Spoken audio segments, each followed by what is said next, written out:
हमें एलिसा दिखाई जाती है जो उस रोशनी के अंदर आ जाती है और वो अपनी आंखें धीरे धीरे खोलती है और अपने मन में सोच रही होती है ये बेहद शानदार है, लेकिन मैं कहाँ हूँ।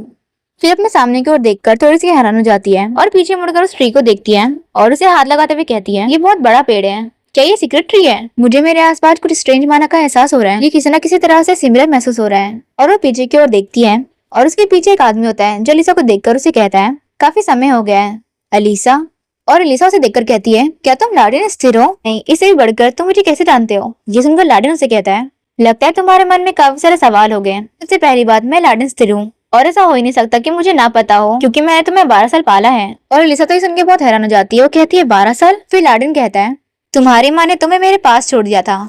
ये सुनकर अलीसा उसे कहती है बात मुझ पर लागू होती है, लेकिन साथ ही मैं वो नहीं हूँ जो मैं अब हूँ। और जब मैं 12 साल की थी तो मेरी आत्मा में एक बदलाव हुआ। फिर लाडेन को देखते हैं जो कहता है नहीं, तुम वही बच्ची हो जिसे मैंने पाला है, तुम बस यही मानती हो, तुम्हारी आत्मा जन्म से लेकर अभी तक कभी नहीं बदली। फिर अलीसा उसे कहती है तो फिर मुझे मेरी पास्ट लाइफ क्यों याद है? ये सुन के लाडेन उसे कहता है ये तुम्हारे पावर का एक पार्ट है। फिर अपने हाथों को आगे करके उसे कहता है जब मैंने तुम्हारी आत्मा का निर्माण किया तो अतीत और भविष्य को पढ़ने की मेरी कुछ शक्तियाँ उसमें समा गई, इसीलिए बस तुम्हारी आत्मा में समाहित भविष्य या अतीत को पढ़ा है। तुम्हारे पैदा होने से पहले मैंने तुम्हारी माँ को इस जंगल में बुलाया था। शुरू में उसकी कोई संतान होना तय नहीं था और वो अपने हाथों से मैजिक करते हुए अलीसा को बता रहा होता है। फिर वो आगे बताता है मैंने उसे तुम्हारी आत्मा दे दी और जल्दी उसने तुम्हें पा लिया। 6 साल बाद तुम्हारी माँ मुझसे मिलने आई। उसने मुझसे कहा कि मैं उस बच्चे को बचा लूं। भागते भागते उसका शरीर घायल हो गया था। फिर भी 6 महीने बाद तुम्हारी माँ ने तुम्हें जन्म दिया और मैंने तुम्हें बचाने के लिए सीक्रेट टी के गोद में ले लिया। 10 महीने बिना किसी घटना के बीत गए, लेकिन अजीब बात ये थी कि तुम होश में नहीं आ सकी। अंत में मेरे पास तुम्हें 12 सालों तक गले लगाने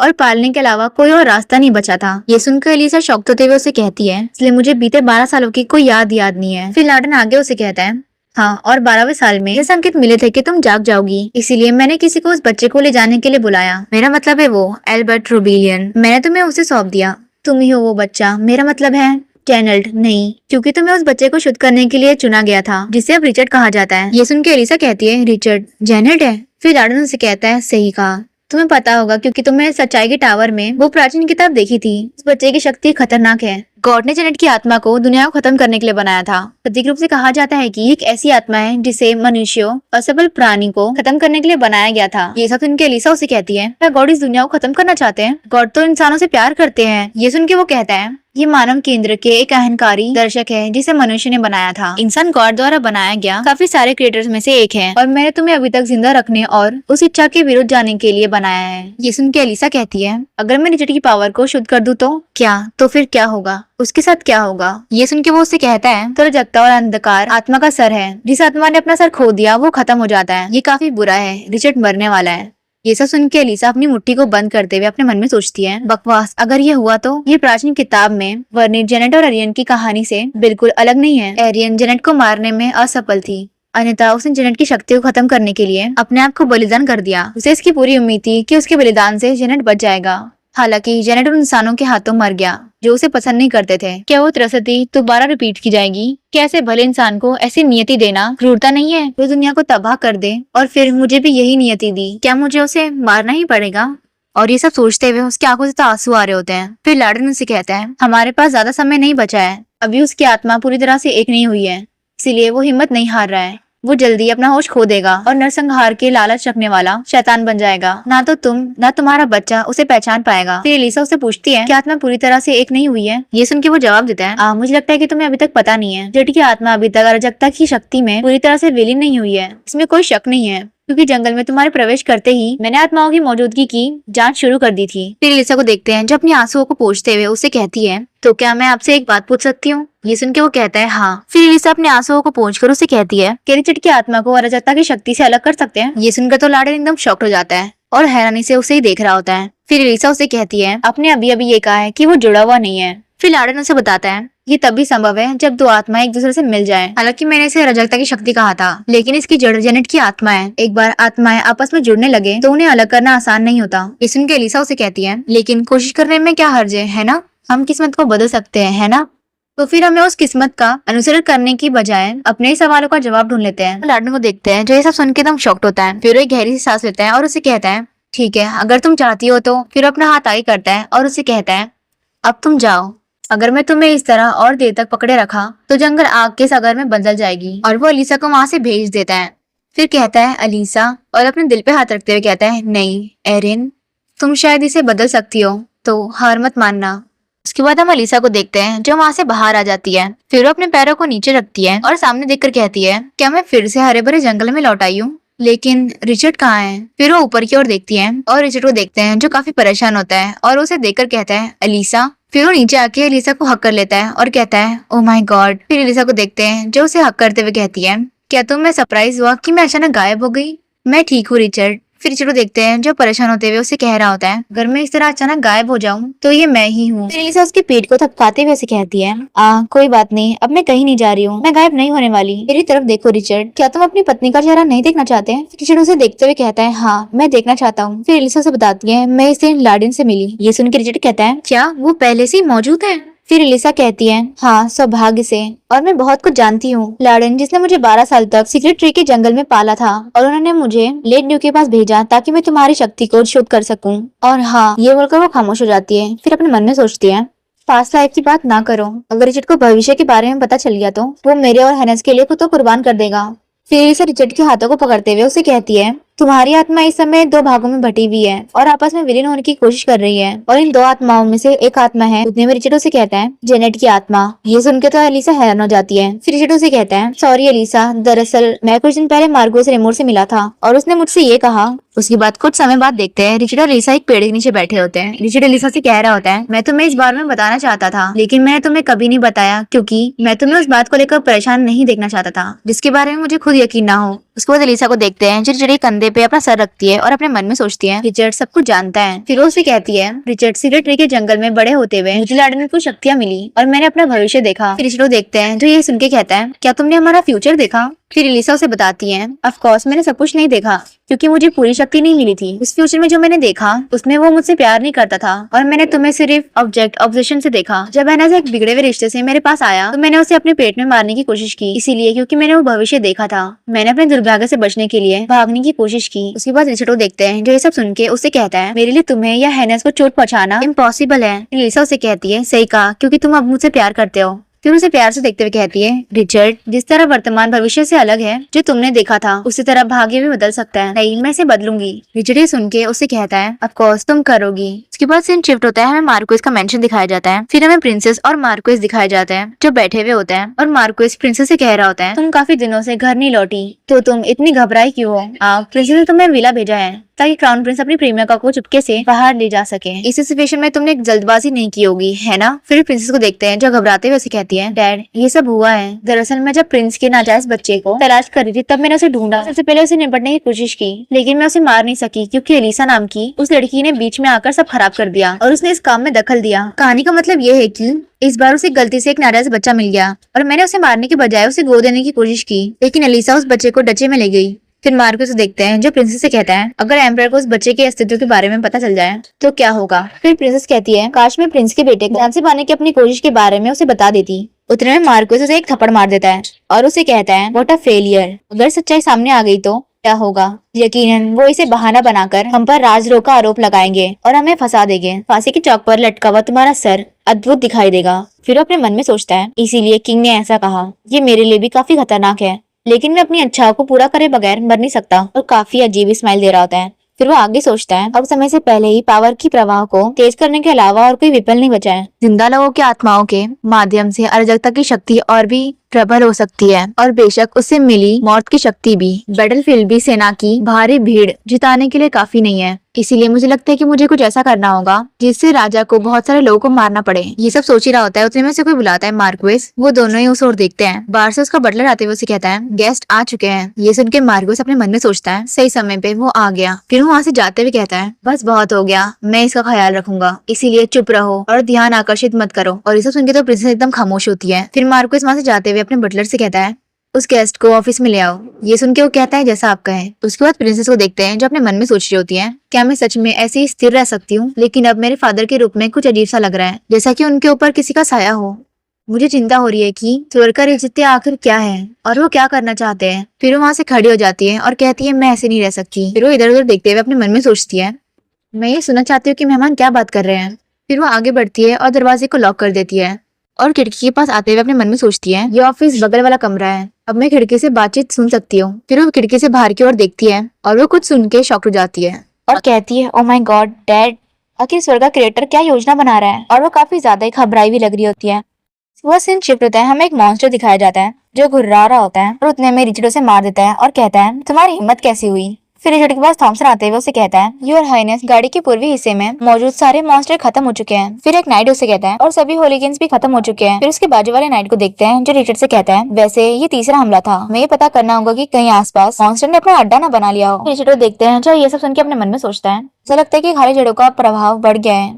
फिर कुछ नाइट्स को देखते हैं जो रिचर्ड के पास आते हुए उसे कहते हैं, His Highness the Duke of Rebellion। ये सुन के रिचर्ड उस तरफ देखता है। फिर वो नाइट अपने घोड़े से उतरता है और उसे कहता है, योर हाइनेस, हम वापस आ गए। फिर रिचर्ड उससे कहता है, क्या अब तक कुछ खास हुआ है? मॉन्स्टर के मूवमेंट में कुछ सस्पिशियस मिला है क्या? फिर उस नाइट को देखते हैं जो रिचर्ड से कहता है, His Highness के सीक्रेट के 1 में जाने के बाद कुछ समय के लिए स्थिति शांत थी, लेकिन कल दोपहर के बाद मॉन्स्टर फिर से प्रकट होने लगे। ये सब सुनकर रिचर्ड काफी शॉक्ड होता है और अपने मन में सोचता है, धिक्कार है, न सिर्फ बल का प्रभाव बदला है बल्कि दर्जे का प्रभाव भी बदल गया है। फिर वो उन सबसे कहता है, सभी को परेशानी हो रही है, अच्छा है तुम थोड़ा और मेहनत करो। ये सुन के वो नाइट कहता है, जी सर। उसके बाद रिचर्ड कैरेज में आ जाता है। इसे देख के एलिसा कहती है, रिचर्ड, और वो कैरेज में बैठ जाता है। फिर एलिसा उससे कहती है, क्या बात है, क्या कुछ हुआ है रिचर्ड? फिर वो उससे कहता है, जब मैंने सच्चाई के टावर में विजिट किया था उसकी तुलना में ब्लैक पावर का प्रभाव और भी ज्यादा बढ़ गया है। फिर एलिसा उससे कहती है, कोई बात नहीं रिचर्ड, हम इस समस्या का हल निकालने के लिए कोशिश कर रहे हैं। वापस लौटते समय मेरे दिमाग में एक चीज आई, अगर ये चीज सही साबित होती है तो शायद हम अपनी किस्मत बदल सकते हैं। तो चलो थोड़ी देर और कोशिश करते हैं। ये कह के वो रिचर्ड के कंधे पे अपना सर रख देती है और रिचर्ड भी काफी प्यार से उसे ही देख रहा होता है।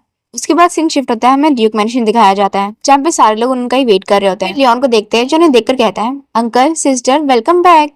फिर लियोन को देखते हैं जो हेनस को अलीसा को देते हुए उसे कहती है, मैडम आपको पता है लिटिल ड्यूक आपको कब से ढूंढ रहे थे। ये सुन के अलीसा हेनस से कहती है, ओह मुझे माफ करना हेनस, मैं वादा करती हूँ मैं तुमसे दूर नहीं रहूंगी। फिर ग्रेसन को देखता है, रिचर्ड के पास आके उसे कहता है, योर हाइनेस, आपकी गैर मौजूदगी में रॉयल पैलेस से एक सेवक आया था। ये सुन के रिचर्ड कहता है, रॉयल फैमिली से?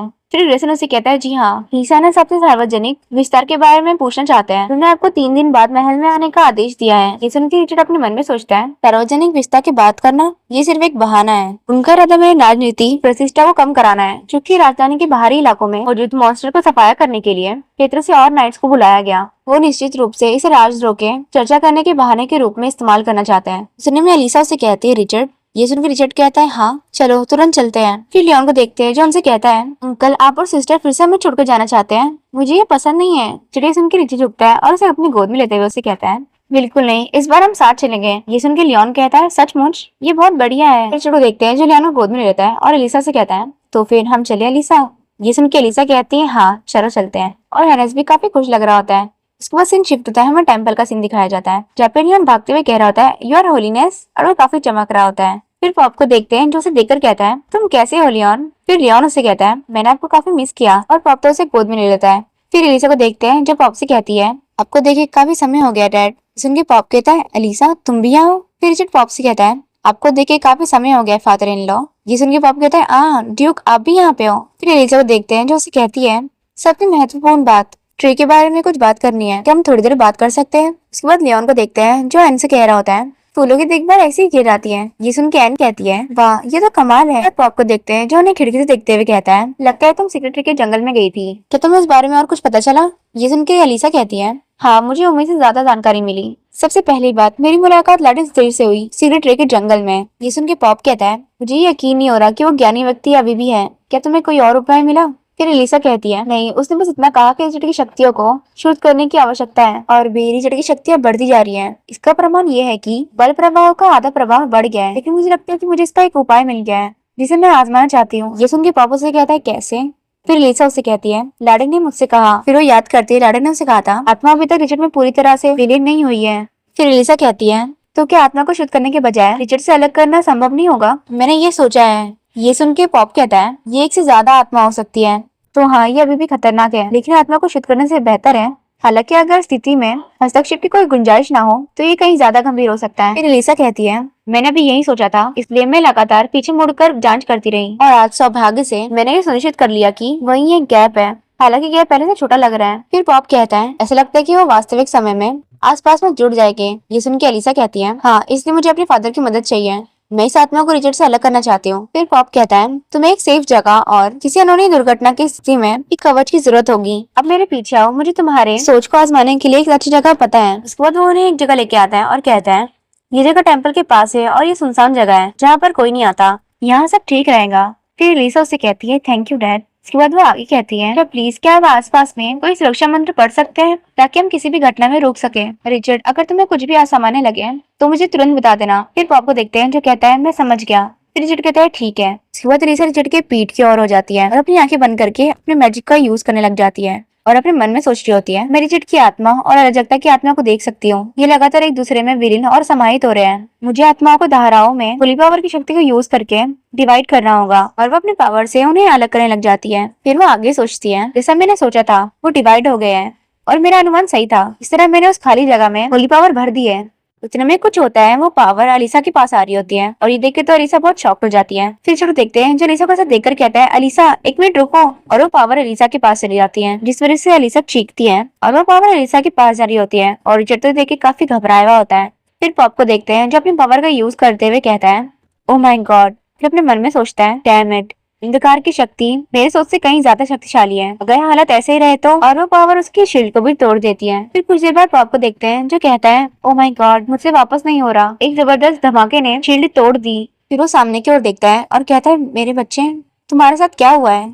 फिर रिचर्ड को देखते हैं जिसकी गोद में अलीसा होती है और वो परेशानी से उसे कह रहा होता है अलीसा अलीसा। फिर अलीसा उसे कहती है रिचर्ड और अपनी आंखें खोलती है। रिचर्ड उसे कहता है क्या तुम्हें चोट लगी है। फिर अलीसा कहती है मैं ठीक हूँ क्योंकि तुमने मुझे बीच में पकड़ लिया था, तुम मुझे नीचे उतार सकते हो। फिर रिचर्ड को देखते हैं जो काफी परेशान होता है। वो उसे कहता है बस मेरे बाहों में रहो, पहले चलो तुम्हारे फादर से मिलते हैं और कहते हैं कि तुम्हें चेक कर ले। जिसमें अलीसा उसे कहती है रुको और अपना हाथ आगे करती है और अपना हाथ उसकी चेस्ट पे रख के अपने पावर का यूज करती है जिसकी वजह से उसकी सोच शुद्ध हो जाती है और वो अपने मन में सोचती है ओ माय गॉड हकीकत में। फिर रिचर्ड को देखते हैं जो कहता है अलीसा और अलीसा की आंखों से आंसू आ रहे होते हैं। वो अपने मन में सोचती है डार्क पावर गायब हो गया है। फिर वो उसे कहती है रिचर्ड हमने किस्मत को बदल लिया है और उसकी आंखों से तो आंसू आ रहे होते हैं और रिचर्ड भी उसके सर पे अपना सर रख देता है और अलीसा उसे कहती है तो फिर हम साथ में रहना कंटिन्यू कर सकते हैं। ये सुन के रिचर्ड कहता है हाँ जैसा कि तुमने कहा था अलीसा। और वो दोनों साथ तो काफी खुश होते हैं। फिर वो आपको देखते हैं जो उन्हें देखकर एक चैन की सांस लेते हुए कहता है देखने से तो ऐसा लग रहा है कि सब कुछ ठीक है, हाँ जान में जान आई। फिर वो उनके पास आते हुए कहता है अलीसा क्या तुम ठीक हो। ये सुन के अलीसा कहती है फादर हाँ कोई प्रॉब्लम नहीं है। और ये लोग बातचीत कर रही होते हैं उतने में हम पीछे देखते हैं कोई आदमी उन पे नजर रख रहा होता है। उसके बाद सीन शिफ्ट होता है। हमें रिचर्ड और लिसा दिखाए जाते हैं। रिचर्ड और लिसा से कह रहा होता है लिसा क्या तुम ठीक हो, तुम्हें सर्दी जुकाम से लग रहा था। फिर लिसा उसे कहती है मैं ठीक हूँ, मुझे जानने की उत्सुकता है कि वो क्या बात करने वाले हैं। उतने में कोई आके रिचर्ड से कहता है एक्सीलेंसी द ड्यूक ऑफ रूबिलियन। सुन के वो उस तरफ देखता है। वो आदमी आगे उसे कहता है मुझे आपको प्रिंस के पास ले जाने का आदेश मिला है। रिचर्ड उसे कहता है क्या ही साइनस मुझे वहाँ चाहते हैं। सुन के वो आदमी कहता है हाँ सर। फिर रिचर्ड लिसा से कहता है लिसा मुझे लगता है कि तुम्हारे लिए वापस जाकर आराम करना बेहतर रहेगा। फिर लिसा उसे कहती है क्या हम साथ नहीं जाने वाले। रिचर्ड सुन के उसे कहता है क्राउन प्रिंस को सिर्फ मेरी जरूरत है, तुम्हें सुबह से हो रही खांसी से उन्हें कोई परेशानी ना हो जाए। ये सुन के लिसा उसे कहती है ठीक है इसके बजाय तुम जल्दी वापस आ जाना। सुन के रिचर्ड कहते हैं हाँ मैं आऊंगा। ये क्या है कि रिचर्ड उस आदमी के साथ चला जाता है और अलीसा जाते हुए उसे देख रही होती है। फिर अपने मन में सोचती है सड़क मेरा शेड्यूल खाली हो गया। इतने में अलीसा के पीछे से एक आदमी आकर उसे कहता है क्या सचमुच आपको वापस जाके आराम करना चाहिए डचेस रूबिलियन। नहीं योर एक्सीलेंसी मार्क्वेस रियोट, मेरे सीधा एम्पर आपसे मिलना चाहते हैं। उसके बाद सीन शिफ्ट होता है। हमें एम्पर दिखाया जाता है जो एक झील के किनारे खड़ा हुआ होता है। फिर इसे अलीसा आते हुए उसे कहती है क्या आप मुझसे मिलना चाहते थे। ये सुन के एम्पर कहता है तुम आ गई, चलो साथ वॉक करते हैं। ये कह के वो आगे बढ़ जाता है और अलीसा भी उसके पीछे चलने लग जाती है। फिर एम्पर उसे कहता है क्या तुम जानती हो कि ये झील किसने बनाई है। जिसने के अलीसा उसे कहती है क्या इसे आपके पूर्वजों ने बनाया था। फिर एम्पर आगे कहता है नहीं इसे तुम्हारे ग्रैंडफादर एरिन सिरोट ने बनाया था, उन्होंने अपने पहले पैर को बचाने के लिए अपना बलिदान दे दिया। ये सुन के तो अलीसा एकदम खामोश होती है और एम्पर को ही देख रही होती है। फिर एम्पर आगे कहता है मैंने सुना है कि आजकल राजधानी में काफी सारे मॉन्स्टर दिखाई दे रहे हैं, इसी की वजह से लोग डर से कांप रहे हैं। पता है क्यों, तुम्हारे प्यारे हस्बैंड, तुम्हारे बच्चे और साम्राज्य के लोगों की भयभीत जनता, उनके लिए क्या तुम एक महाप्रदान देने के बारे में सोचती हो। फिर एलिसा को देखते हैं जो ये सुन के अपने मन में सोचती है क्या अब वो क्या कह रहा है। फिर एम्पर को देखते हैं जो उसे कहता है हालात को देखते हुए मुझे साम्राज्य की स्थापना की कहानी याद आ जाती है। क्या मुश्किल के वक्त में हीरो प्रकट नहीं होता। ये सब सुन के एलिसा उसे कहती है कहते हैं कि हीरोज की मौत की बात ही उन्हें ग्लोरी मिलती है। दुर्भाग्य से मैं एक साधारण नागरिक हूँ, इसलिए मुझे इन सब बातों में कोई इंटरेस्ट नहीं है। ये सुन के एम्पर उसे कहता है तुम बहुत बोरिंग हो, तुम अब जा सकती हो। ये सुन के एलिसा उसे कहती है हाँ योर हाइनेस। ये कह के वो वहां से चली जाती है। उसके बाद एलिसा को देखते हैं जो जाते हुए अपने मन में सोच रही होती है मुझे आश्चर्य हुआ कि उसने मुझे क्यों बुलाया, लेकिन बाद में पता चला कि वो मॉन्स्टर का बहाना बनाकर मुझ पर दबाव डालने की कोशिश कर रहा था। सौभाग्य से रिचर्ड से अंधकार की पावर अब गायब हो गई है, इसलिए अभी मॉन्स्टर का दिखना भी बहुत कम हो गया है। क्या वो इसका फायदा उठाकर हम पर बेवजह दबाव डालना चाहते थे? इतने में देखते हैं सामने से रिचर्ड भागते हुए आ रहा होता है और वो उसे कहता है एलिसा। रिचर्ड को देख के एलिसा कहती है, ओ रिचर्ड क्या बात है? फिर रिचर्ड उसे कहता है, मुझे लगा कि तुम घर वापस चली गई हो, लेकिन मैंने सुना कि तुम एम्बर से मिली। ये सुन के एलिसा उसे कहती है, तुम्हारी चिंता के लिए शुक्रिया, लेकिन मैं ठीक हूँ। फिर रिचर्ड उसे पूछता है, उसे तुमसे क्या कहा? एलिसा उसको बताती है, मैं तुम्हें बताऊंगी, लेकिन पहले गाड़ी में चलो। और वो लोग वहां से जाने लगते हैं। उतने में उसके पीछे देखते हैं एक आदमी अभी भी उन लोग पर नजर रखा होता है। उसके बाद रात का समय देखते हैं, हमें एम्पर दिखाया जाता है जो एक किताब पढ़ रहा होता है। उतने में उससे कोई कहता है, योर मैजेस्टी। ये सुन के एम्पर उस तरफ देखता है। फिर वो आदमी उसे कहता है, हिज एक्सीलेंसी मार्क्वेस फेलिक्स ने आपसे मिलने की रिक्वेस्ट की है। ये सुन के एम्पर कहता है, उसे अंदर ले आओ। उसके बाद मार्क्वेस को देखते हैं जो अंदर आता है। उसे देख के एम्पर अपने मन में सोचता है, उसके चेहरे पे एक अजीब सी परछाई दिखाई दे रही है। फिर वो उसे पूछता है, क्या बात है मार्क्वेस? फिर मार्क्वेस को देखते हैं जो कहता है, मेरे जाने से पहले मैं इस मैजेस्टी को अंतिम श्रद्धांजलि देने आया हूँ।